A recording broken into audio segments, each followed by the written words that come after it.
Hello parents! Welcome to Open House. My name is Kim Steele and I am your child's art teacher.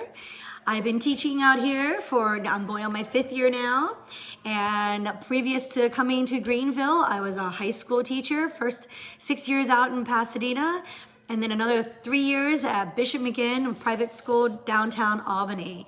I used to tell my students how much I love teaching middle school and to not tell those high schoolers, and now all my high schoolers have had me already for middle school, so I really can't get by with doing that anymore.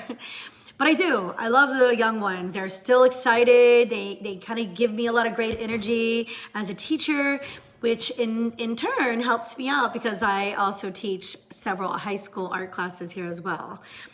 This year we will cover several different lessons.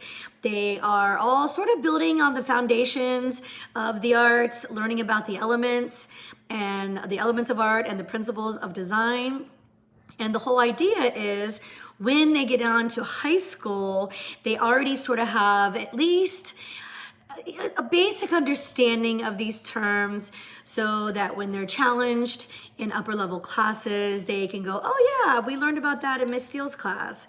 Other than that, they're supposed to come in and have a good time and enjoy the arts. So if they leave here having an appreciation and enjoying the arts, then I know that they will go on to high school and maybe even college and, take it a little more serious down the road. All right, if you have any questions, please feel free to email me anytime or call. And I'm looking forward to getting to know your students better this year. Have a good night.